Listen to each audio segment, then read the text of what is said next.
The snow had turned black from the fires, and still they kept coming. On a morning when the horizon was a smear of smoke and the air tasted of hot oil, a single tank could decide whether a village remained a dot on a map or vanished under fresh graves. The story I want to tell moves through metal and mud, through factories and frozen fields, but it bends always toward one idea: that the Soviet tank was not merely a machine of steel, it was a living answer to a brutal geometry of need, simplicity forged into numbers, and numbers hammered into tactics by exhausted men who learned to make survival into victory. Every model I will follow is a variation on that answer, each one a chapter in the same stubborn argument that mass, adaptation, and crew grit could overwhelm technical excellence if those qualities were properly combined. At first light, in 1941, the KV-1 rumbled like an anachronism into the chaos. It was heavy, it felt heavy, and crews loved it because it made them feel as if they had a small fortress under their hands. The weight brought danger. Its engine coughed under deep snow, and its transmission hated long marches. But on the rare occasions it met a German 75mm gun at close range, it did something rare on the Eastern Front. It absorbed punishment and returned fire while the men inside cursed and bled. To the soldier there was comfort in that mass. The hidden gem about the KV-1 is small and often overlooked: its psychological effect. German panzer crews who saw that rounded turret and thick plates learned caution. Fear, on this battlefield, could be manufactured as surely as a shell. Then there was the T-34, the leviathan of myth and the quiet workhorse of reality. It arrived not as perfection, but as an idea caught at the right moment. Sloped armor that presented a thinness to a bullet, a wide track that walked over mud and snow, a 76mm gun that was good enough and could be produced in factories that had once made tractors. The T-34's genius was its refusal to be precious. Welds replaced rivets, crews swapped radios for extra fuel cans, and when a design problem surfaced, the factory fixed it with a new batch on the next convoy. Behind the T-34 was an entire social machine: women at riveting benches, railway crews patching locomotives, commissars leaning over blueprints. And that is the first secret most wartime maps hide. A tank's power was half calculated in steel, half in human logistics. As the months went on, the Germans discovered that they could knock out a T-34, but could they knock out the next 10 arriving behind it?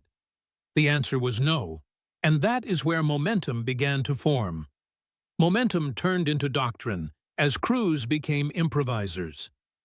The small turreted T-70, clumsy and cramped, taught a generation of young drivers how to finesse their machines through marshes where bigger units bogged down.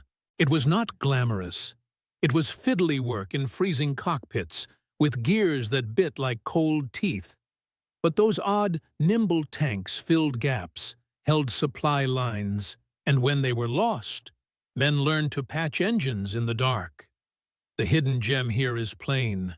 Some battlefield successes, attributed to grand offensives, were actually the result of tiny tanks doing unnoticed backbreaking work, repairing a bridge, towing an artillery piece, or drawing enemy attention while larger formations repositioned.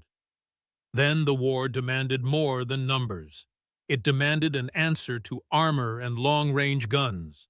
The IS-2 came out of that demand like a verdict. It carried an 85mm gun that could punch through German armor at distance, and a crew trained to think of their beast as a breaker of lines. Where the T-34 had been the brawler, the IS-2 was the professional boxer's uppercut. Men who rode inside it felt a new kind of confidence that carried a cost. The IS-2 was expensive, slow to produce, and needed fuel like a hungry animal. Here comes the aha moment. The supremacy of a battlefield tank did not rest on its firepower alone, but on a marriage between the simpler T-34s that could absorb attrition and the fewer, sharper IS-2s that could exploit the cracks. Think of it as chess pieces, pawns and rooks, where pawns allowed the rook to strike. Fate pressed harder, as summer and winter took turns with the plains. At Kursk, the line stiffened into something that could be measured by human screams and metal shavings. It was where doctrine met scale. The Su-76 and the ISU-152, self-propelled guns and monstrous assault platforms, had roles that overlapped and grudged each other's space. The Su-76 was leaner, more numerous, a kind of ambulance converted into an offensive instrument. It supported infantry and picked off soft targets with a 75mm gun, while crews leaned out with hoarse voices and lit cigarettes against the cold. The ISU-152 carried a 152mm howitzer that arrived like the sound of a church bell announcing doom, and against fortifications and concentrated armor, it delivered delirious, terrifying power. The hidden gem here is tactical. Commanders discovered that pairing fast-moving replaceable vehicles with a handful of monstrous but limited heavy hitters produced a rhythm in battle. Bite, hold, strike, that the German formations struggled to break. All of this reached a crescendo in the great summer offensive that followed, when 1,000 tanks did not merely cross a river, they crossed a line in the minds of men.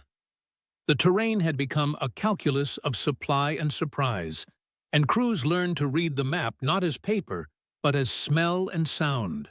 The reek of diesel, the clatter of tracks, the thin whistle of incoming rounds. In a single day, columns of T-34s pushed through shattered villages.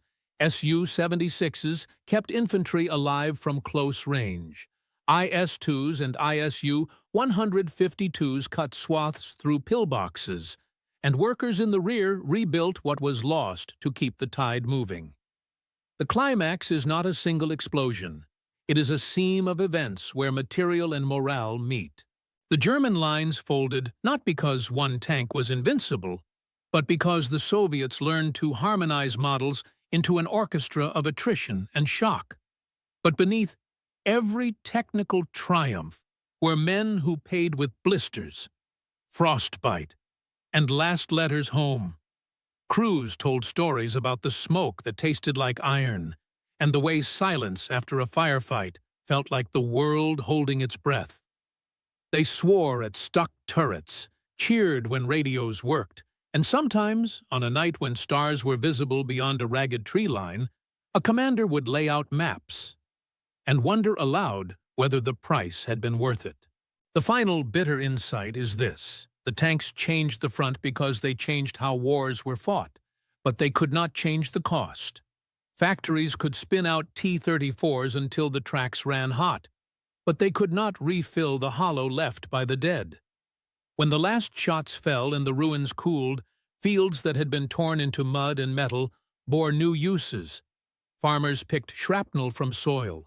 Children found rusted tracks and played kings with them.